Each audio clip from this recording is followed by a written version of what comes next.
Good morning everyone, welcome to news can. ఈరోజు ప్రధాన వార్తా దినపత్రికల్లోని హెడ్లైన్స్ ఒకసారి చూద్దాం. ముందుగా ఈనాడు దినపత్రికలోని హెడ్లైన్స్లోకి వెళదాం. ఇక్కడ చూడొచ్చు, పూర్వోదయ నిధులు ఇవ్వండి, వ్యూహాత్మక అభివృద్ధికి సహకరించండి, రాయలసీమను ఉద్యాన హబ్గా మార్చడానికి 41,000 కోట్లు కావాలి, సాస్కీ కింద 10,000 కోట్లు అవసరం, కేంద్ర ఆర్థిక మంత్రి నిర్మలా సీతారామన్కు ముఖ్యమంత్రి చంద్రబాబు వినతి అనే వార్తని ఇక్కడ మనం చూస్తూ ఉన్నాము. అలాగే ఢిల్లీలో కేంద్ర ఆర్థిక శాఖ మంత్రి నిర్మలా సీతారామన్కు పుష్పగుచ్చం అందజేస్తున్నట్లుగా ఈ పిక్చర్లో చూస్తూ ఉన్నాము. సో పూర్వోదయ నిధులు ఇవ్వండి అని ఏదైతే ముఖ్యమంత్రి చంద్రబాబు నాయుడు గారు ఢిల్లీ పర్యటనలో వివిధ శాఖలకు సంబంధించి మంత్రులతో, కేంద్ర మంత్రులతో సమావేశమయ్యారో, ఈ నేపథ్యంలో ఆ శాఖలకు సంబంధించి ఆంధ్రప్రదేశ్కి ఎలాంటి నిధులు అవసరం, ఎలాంటి సహాయం కావాలి అనే నేపథ్యంలో వారికి వివరించడము, అలాగే మీ సహాయం మాకు కావాలి, నిధులతో సహకరించండి అనే విధంగా కేంద్ర మంత్రులతో కూడా ముఖ్యమంత్రి చంద్రబాబు నాయుడు గారు మాట్లాడినట్లుగా కూడా మనకి తెలుస్తూ ఉంది.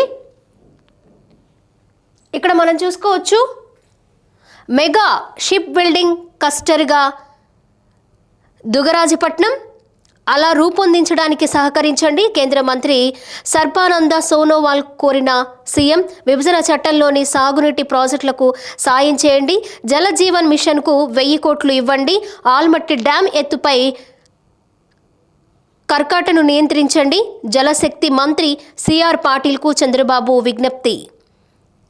ఇలా దాదాపు 6 మంత్రులతో సమావేశమయ్యారు. అలాగే ఎలాంటి సాయం ఆంధ్రప్రదేశ్కి అవసరం అనే దాని మీద కూడా ఆయన వివరించి ఎక్స్ప్లెయిన్ చేసి సహకారాన్ని కోరినట్లుగా కూడా తెలుస్తూ ఉంది. ఇక్కడ మనకి ఇంటర్ పబ్లిక్ పరీక్షల్లో స్వల్ప సవరణలు, హోలీ పండుగతో మార్చి 3న జరగాల్సిన పరీక్షలు 4కి మార్చినట్లుగా ఇక్కడ చూస్తూ ఉన్నాము. అలాగే రంజాన్ పండుగ కారణంగా 20 నాటికి పరీక్షలు జరగగా 21కి మార్చినట్లుగా కూడా ఇంటర్మీడియట్ పబ్లిక్ పరీక్షల్లో స్వల్ప మార్పులు జరుగుతున్నట్లుగా కూడా ఈ వార్తలో మనం చూస్తూ ఉన్నాము. సో దీనికి సంబంధించి ఇంటర్ విద్యార్థులు కొంచెం సవరించుకోవాల్సిన అవసరం అయితే ఉంది. అండ్ అలాగే ఇక్కడ చూడొచ్చు, నిజాయితీ సమగ్రతలకే ప్రాధాన్యం, పబ్లిక్ సర్వీస్ అధికారుల ఎంపికలో ఇదే కీలకం, నియామకాల్లో పారదర్శకత పెంచాలి, యూపీఎస్సీ అత్యంత విశ్వసనీయ సంస్థ, పిఎస్సి చైర్పర్సన్ల సదస్సులో రాష్ట్రపతి ముర్ము అనే వార్తను మనం చూస్తూ ఉన్నాము. కానుకల లెక్కింపులో సంస్కరణలు తప్పనిసరి, ఏఐ ఆధునిక సాంకేతికతను వాడుకోండి, టీటీడీ హైకోర్టు కీలక ఆదేశాలు, టీటీడీకి తక్షణ శాశ్వత చర్యలపై నివేదికల సమర్పణకు 2 వేర్వేరు గడువులు, అలాగే పరకామణిలో చోరీ కేసు విచారణ 26కు వాయిదా పడినట్లుగా కూడా ఈ వార్తలు మనం చూస్తూ ఉన్నాము. సో పరకామణిలో ఏదైతే శ్రీవారి హుండీ లెక్కింపు జరిగే కార్యక్రమానికి, అలాగే నా నిర్వహణకి సంబంధించి ఏఐ ఆధారిత సేవలు ఉపయోగించండి. సో దీనివల్ల ఇలాంటి చోరీలు జరిగే అవకాశాలు కానివ్వండి, ఏం జరిగే అవకాశాలు లేకుండా ఉండడానికి ఇది దోహదపడుతుంది అనే విధంగా కూడా ఇక్కడ మనకి హైకోర్టు కొన్ని కీలక ఆదేశాలు టీటీడీకి ఇచ్చినట్లుగా తెలుస్తూ ఉంది ఈ వార్తలో.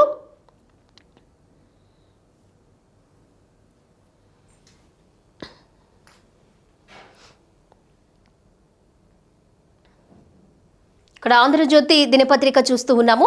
ఇక్కడ కూడా మనము చూసుకోవచ్చు, ఆర్థిక ఒత్తిడిలో ఉన్నాము, ఆదుకోండి, భారీగా నిధులు ఇవ్వండి సీఎం చంద్రబాబు. ఏదైతే ఢిల్లీ పర్యటనలో ఆంధ్రప్రదేశ్ ముఖ్యమంత్రి చంద్రబాబు నాయుడు గారు ఉన్నారు, అలాగే వివిధ శాఖలకు సంబంధించిన కేంద్ర మంత్రులతో ఆయన సమావేశం అవుతూ ఉన్నారు. ఈ నేపథ్యంలో మరి సీమకు ఉద్యాన హబ్గా మార్చేందుకు 3 ఏళ్లలో 41,000 కోట్ల ఆర్థిక సాయం అందించండి, 2026-27 బడ్జెట్లో సీమకు హార్టికల్చర్ డెవలప్మెంట్ ప్యాకేజీని ప్రకటించండి, రాజధానిని నిర్మించడానికి రుణ సహకారం అందించిన తరహాలోనే నల్లమల సాగర్ ప్రాజెక్టుకు కూడా కేంద్రం చేయూతను అందించాలి, 2026-27 బడ్జెట్లో ఆర్థిక సహాయం చేయండి అని ఇక్కడ చంద్రబాబు నాయుడు గారు ఆ శాఖలకు సంబంధించిన మంత్రులతో మాట్లాడినట్లుగా తెలుస్తోంది. ఇక ఢిల్లీలో అమిత్ షా, అలాగే నిర్మలా, సిఆర్ పాటిల్, సోనోవాల్, పూరి, గట్టర్లతో వరుస భేటీలు కూడా నిర్వహించినట్లుగా కూడా తెలుస్తుంది. ఇక్కడ మంత్రులతో సమావేశమై దానికి సంబంధించిన వివరాలు తెలియజేస్తున్నట్లుగా కూడా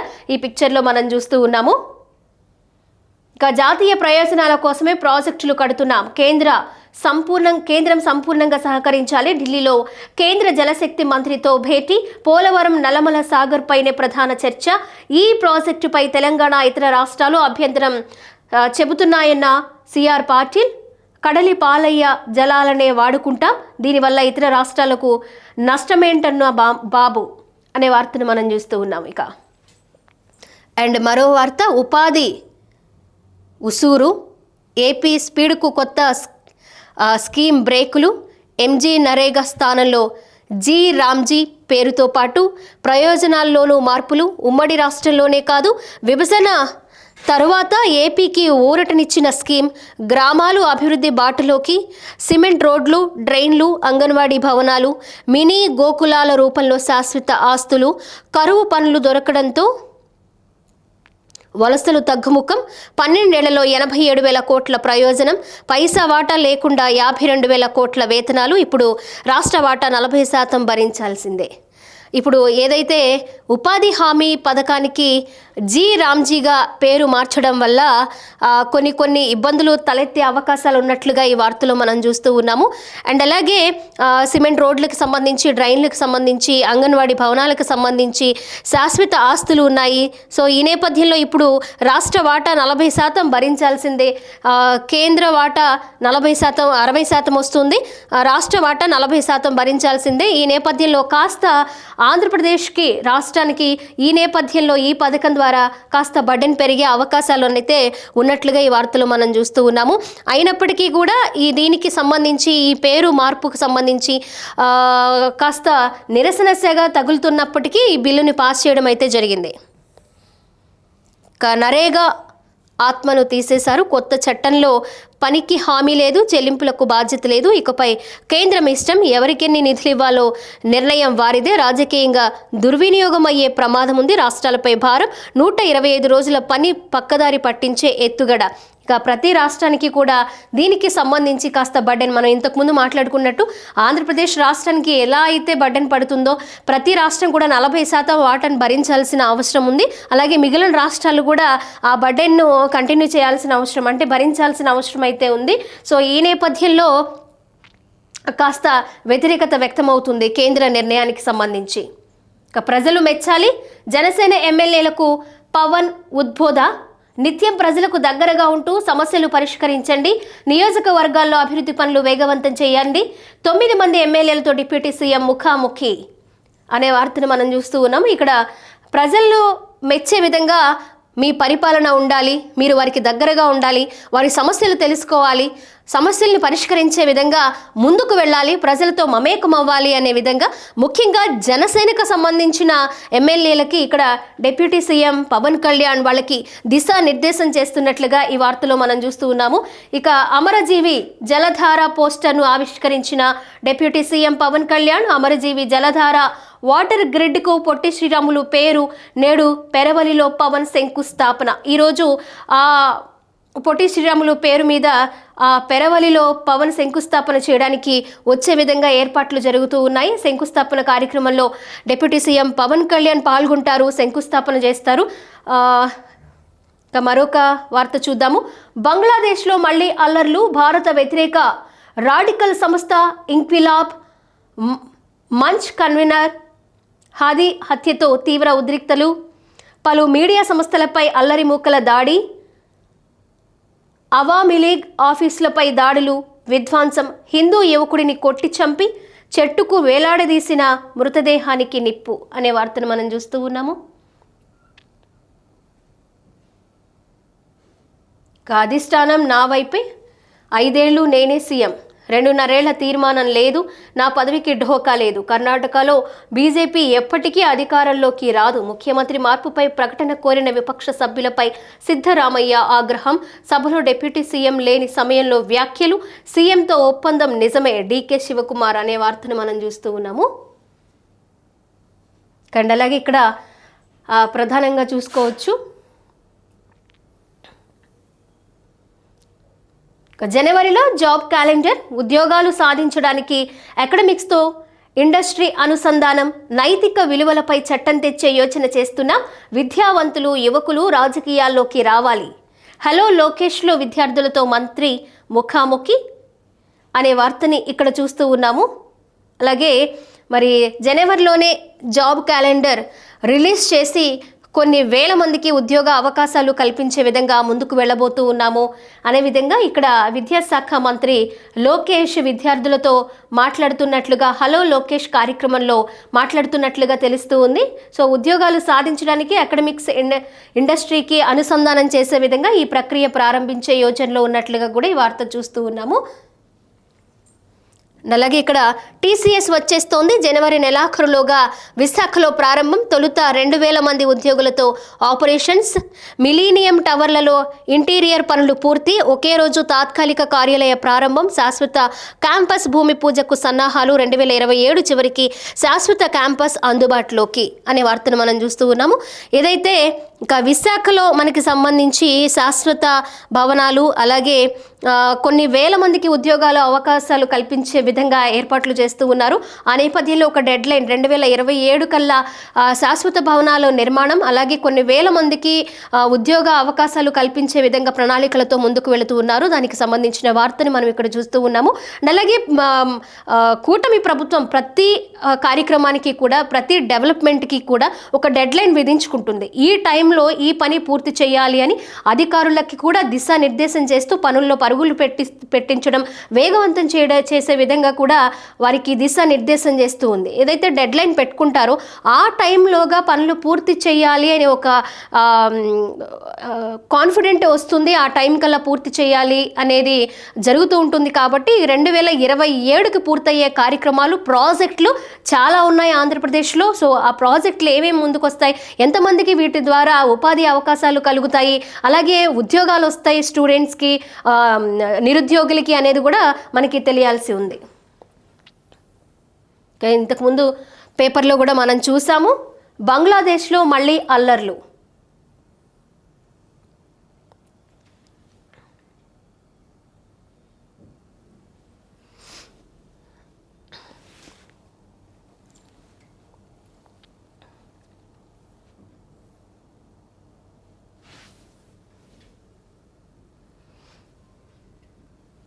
ఇక్కడ ఆంధ్రప్రభలో కూడా సేమ్. ఏదైతే ఢిల్లీ పర్యటనలో ముఖ్యమంత్రి చంద్రబాబు నాయుడు గారు వివిధ శాఖలకు సంబంధించి మంత్రులతో సమావేశమయ్యారు. అలాగే ఏపీకి కావలసిన బడ్జెట్లో మంజూరు చేయండి, రాయలసీమ హార్టికల్చర్ హబ్కు మంచి ప్యాకేజ్ ఇవ్వండి అని వారిని కోరుతున్నట్లుగా కూడా మనము ప్రధాన వార్తలో దీన్ని హైలైట్ చేస్తున్నట్లు మనం చూస్తూ ఉన్నాము. అలాగే సాస్కీ నిధులు 10,000 కోట్లు ఏపీకి వచ్చే బడ్జెట్లో మనకి మంజూరు చేయండి అనే విధంగా, అలాగే కేంద్ర ఆర్థిక మంత్రి నిర్మలా సీతారామన్కు సీఎం చంద్రబాబు విజ్ఞప్తి చేశారు. అలాగే ఏపీ అభివృద్ధికి సహకరించండి. కేంద్ర మంత్రి గడ్కరీతో ముఖ్యమంత్రి భేటీ. అమరావతితో ఎన్హెచ్ల నెట్వర్క్కు వినతి. బెజవాడ విశాఖ మెట్రోలకు ఆమోదం. కేంద్ర మంత్రి మనోహర్ లాల్ ఖట్కర్కు సీఎం వినతి. కేంద్ర హోంమంత్రి అమిత్ షాతో భేటీ. రాష్ట్ర రాజకీయాలపై చర్చ అనే వార్తను మనం చూస్తున్నాము. ఇక్కడ నల్లమల సాగర్కు అనుమతి ఇవ్వండి. వృధా నీటిని వాడుకునే హక్కుంది. రాజకీయ విభేదాలతోనే తెలంగాణ కేసులు. ఆల్మట్టి ఎత్తు పెంచకుండా ఆపండి. కేంద్ర మంత్రి సిఆర్ పాటిల్తో సీఎం చంద్రబాబు భేటీ. ఏదైతే ఈ నల్లమల సాగర్కు అనుమతి ఇవ్వండి అనే విధంగా నీటి ఫైట్ ఏదైతే తెలంగాణకి ఆంధ్రప్రదేశ్కి నడుస్తూ ఉందో దానికి సంబంధించి ఎలాంటి ప్రాబ్లం లేదు. కేవలం రాజకీయాలకి సంబంధించి మాత్రమే విభేదాలతోనే తెలంగాణ కేసులు పెడుతోంది, అంతకుమించి ఏమీ లేదు. కానీ నల్లమల సాగర్కు అనుమతి ఇవ్వండి అనే విధంగా కూడా ఆ శాఖకు సంబంధించిన మంత్రితో ముఖ్యమంత్రి చంద్రబాబు నాయుడు గారు మాట్లాడినట్లుగా కూడా ఈ వార్తలో చూస్తూ ఉన్నాము. అలాగే మెడికల్ షాపుల్లో కల్తీ మందులు. ఆకస్మికంగా 152 షాపుల తనిఖీ. 148 షాపుల్లో లోపాల గుర్తింపు. డ్రగ్స్ కంట్రోల్ అడ్మినిస్ట్రేషన్ ప్రక్షాళనకు మంత్రి కసరత్తు. మందుల నాణ్యత సరఫరాపై నిఘా ముమ్మరం. మందుల నాణ్యత పరీక్షల సామర్థ్యం పెంపుదల చేసేలా చర్యలు. ప్రజారోగ్య పరిరక్షణకు ప్రణాళికలు అనే వార్తను చూస్తున్నాము. కూటమి ప్రభుత్వం వచ్చిన కొన్ని నెలలకే ముందు వైద్యం మీద చాలా ఫోకస్ పెంచిందని చెప్పాలి. సో మెడికల్ షాపుల ఆకస్మిక తనిఖీలు గతంలో కూడా చూసాము. కేంద్ర ప్రభుత్వం రాష్ట్ర ప్రభుత్వము అధికారంలోకి వచ్చిన వెంటనే కూడా మెడికల్ షాప్స్లో ఎలాంటి మందులు ఇస్తూ ఉన్నారు, ప్రిస్క్రిప్షన్ ఇచ్చిన తర్వాత చూపిస్తేనే మందులు ఇస్తున్నారా, లేకపోతే ఎలాంటి మందులు వారికి ఇస్తూ ఉన్నారు అనే దాని మీద కూడా ఆకస్మిక తనిఖీలు ఒక 1 year బ్యాక్ అంటే రాష్ట్ర ప్రభుత్వం అధికారంలోకి వచ్చిన వెంటనే జరిగింది. మళ్ళీ ఇప్పుడు 18 నెలలకి మళ్ళీ మెడికల్ షాపుల్లో కల్తీ మందులు ఉన్నాయా లేదా అని ఆకస్మిక తనిఖీలు నిర్వహించడం, ప్రజారోగ్యమే ముఖ్య ఉద్దేశంగా ముందుకు వెళుతున్న పరిస్థితి కనిపిస్తూ ఉంది.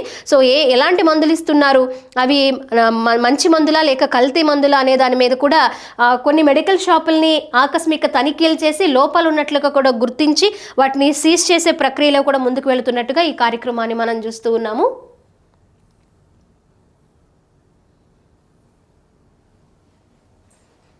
ఇక్కడ నేతలు తప్పు చేస్తే నిలదీయండి, అలకలు వద్దు, రోడ్డెక్కొద్దు, పార్టీ ప్రతిష్ట దిగజార్చవద్దు, కార్యకర్తల త్యాగాల వల్లే గెలిచాం, ఎవరికెప్పుడు ముహూర్తం పెట్టాలో తెలుసు, కార్యకర్తల సమావేశంలో తెదేపా జాతీయ కార్యదర్శి నారా లోకేష్ అనే వార్తను చూస్తూ ఉన్నాం. ఇక్కడ కార్యకర్తలకి ఒక దిశా నిర్దేశం చేస్తూ ఉన్నట్లుగా తప్పులు చేస్తే ఖచ్చితంగా నిలదీయండి, కానీ అలకలు వద్దు, రోడ్డెక్కొద్దు, పార్టీ ప్రతిష్టని దెబ్బతీయొద్దు అనే విధంగా కార్యకర్తల్లో ఒక ఉత్సాహాన్ని అలాగే దిశా నిర్దేశాన్ని నింపుతున్నట్లుగా ఇక్కడ మంత్రి లోకేష్ ఫోటోతో అలాగే ఒకవైపు కార్యకర్తలతో మాట్లాడుతున్నట్టుగా ఇక్కడ చూస్తూ ఉన్నాము. పాఠ్యాంశంగా నైతిక విలువలు విద్యార్థులతో ముఖాముఖిలో మంత్రి లోకేష్, రాజమండ్రి ప్రభుత్వ కాలేజీలో నూతన భవనాలు ప్రారంభం. పాఠ్యాంశంగా నైతిక విలువలు, స్టూడెంట్స్ ఎలా బిహేవ్ చేయాలి, వారి ప్రవర్తనావళి ఎలా ఉండాలి అనే విధంగా కూడా పాఠ్యాంశాల్లో చేర్చాలి, అప్పుడే వారి భవిష్యత్తు బాగుంటుంది అనే విధంగా ఇక్కడ మాట్లాడుతున్నట్లుగా మనం చూస్తూ ఉన్నాం. ఇక జనసేన ఎమ్మెల్యే భార్యకు అవమానం, లోకేష్ పర్యటనలో ఉద్రిక్తత, ఎమ్మెల్యే బత్తుల ఆగ్రహం, నన్నయ్య వీసీపై అసెంబ్లీలో తేల్చుకుంటారని ప్రకటన అనే వార్తను మనం చూస్తూ ఉన్నాము. జనంతోనే మనం, మీ పనితీరు చిరస్థాయిగా నిలవాలి, నిత్యం ప్రజలకు అందుబాటులో ఉండాలి, యువత, మహిళలు, రైతులను విస్మరించవద్దు, పార్టీ కార్యక్రమాలకు ప్రాధాన్యం ఇవ్వాలి, జనసేన ఎమ్మెల్యేలతో డిప్యూటీ సీఎం పవన్ ముఖాముఖి, అభివృద్ధి సంక్షేమ పథకాల అమలుపై చర్చ అనే వార్తను మనం చూస్తున్నాం. ఇంతకుముందు పేపర్లో కూడా మనము డిప్యూటీ సీఎం పవన్ కళ్యాణ్ జనసేనకు సంబంధించిన ఎమ్మెల్యేలకి కొన్ని దిశానిర్దేశం చేసి ప్రజలతో ఎలా మమేకం అవ్వాలి, మీ నియోజకవర్గ ప్రజల సమస్యలు ఎలా తెలుసుకోవాలి, వారితో ఎలా ముందుకు నడవాలి అనే విధంగా వారికి ఒక కార్యాచరణ ఏర్పాటు చేసినట్లుగా కూడా తెలుస్తూ ఉంది. అలాగే నేడు గోదావరి గ్రిడ్కు శంకుస్థాపన, పొట్టి శ్రీరాములు పేరిట జేజేఎం వాటర్ గ్రిడ్ పథకం అమరజీవి జలధారగా నామకరణం, గోదావరి జిల్లాలో 68 లక్షల కుటుంబాలకు తాగునీటి సరఫరా లక్ష్యం, నేడు పనులకు పవన్ కళ్యాణ్ శ్రీకారం అనే వార్తని మనం చూస్తూ ఉన్నాం. పొట్టి శ్రీరాములు పేరిట జేజేఎం వాటర్ గ్రిడ్ పథకం ఆ శంకుస్థాపన కార్యక్రమంలో నేడు డిప్యూటీ సీఎం పవన్ కళ్యాణ్ శంకుస్థాపన చేయడానికి వెళుతూ ఉన్నారు. సో ఆ వార్తని ఇక్కడ చూస్తూ ఉన్నాం. అండ్ అలాగే ఇక్కడ పరకామణిలో సంస్కరణలు, కానుకల లెక్కింపులో ఏ ఆధునిక యంత్రాలను వినియోగించాలి అని ఏదైతే ఇక్కడ మనకి హైకోర్టు ఆదేశించిందో, పరకామణి శ్రీవారి హుండీ లెక్కింపు కార్యక్రమంలో ఏఐ ఆధారిత యంత్రాలను వినియోగించుకుంటే స్కామ్లు జరిగే అవకాశాలు ఉండవు అనే నేపథ్యంలో మరి అత్యంత పగడ్బందీగా ఈ ప్రక్రియ కొనసాగించాలి అనే విధంగా టీటీడీ పాలక మండలికి హైకోర్టు ఆదేశించినట్లుగా ఈ వార్త చూస్తూ ఉన్నాము. ఇంకా గూగుల్ స్పీడప్కు high power committee, data centre గ్రౌండింగ్పై ప్రభుత్వం ఫోకస్, ఐటీ విశాఖ ముఖ్య కార్యదర్శి చైర్మన్గా కమిటీ, సమస్యలు ఇబ్బందులు పరిష్కారానికి కమిటీ చర్యలు, సింగిల్ విండో విధానంలో సత్వర అనుమతులు అనే వార్తని ఇక్కడ మనం చూస్తూ ఉన్నాము.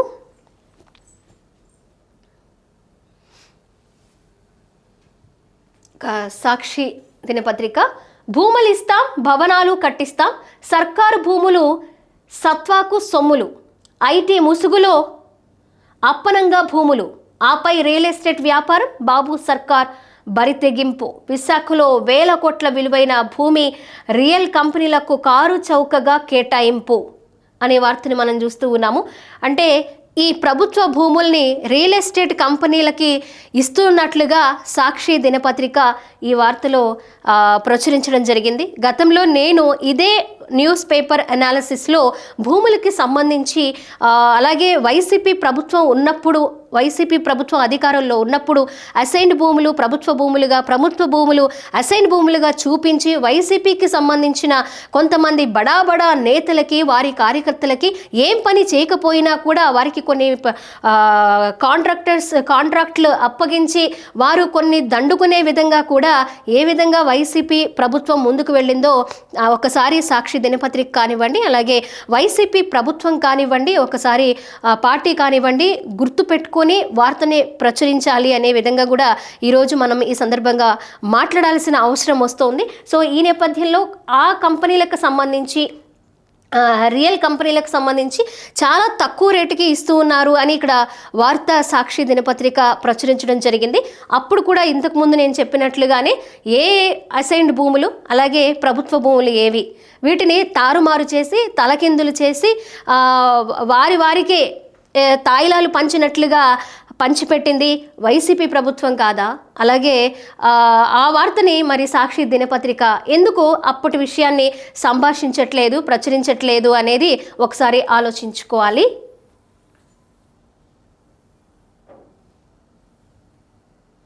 ఇక్కడ మనం చూసుకోవచ్చు సమగ్రత, నిజాయితీ. ఇక్కడ చూడొచ్చు అభ్యర్థుల్లో ఇవే కీలకం, పిఎస్సీలు వీటికి అత్యంత ప్రాధాన్యత ఇవ్వాలి. జాతీయ సదస్సులో రాష్ట్రపతి ద్రౌపది ముర్ము అధికారుల సమగ్రత, సున్నితత్వం, సామర్థ్యం వల్లే స్థిరమైన కార్యనిర్వహణ సాధ్యమవుతుంది. ఈ లక్షణాలున్న వారిని ఎంపిక చేస్తే ప్రభుత్వ వ్యవస్థ పగడ్బందీగా ముందుకెళుతుంది. యువతలో బడుగు బలహీన వర్గాలకు సేవ చేయాలనే భావన ఉండాలన్న రాష్ట్రపతి అనే వార్తను మనం చూస్తూ ఉన్నాము. అలాగే బంగ్లాదేశ్లో మళ్ళీ మంటలు, ఇంక్విలాబ్ మంచ్ నేత షరీఫ్ ఉస్మాన్ హదీ హత్య అనే వార్తను మనం చూస్తూ ఉన్నాం ఇక్కడ. ఓకే, ఇవి మరి ఆంధ్రప్రదేశ్ వార్తా దినపత్రికల్లోని ముఖ్యాంశాలు. Thank you.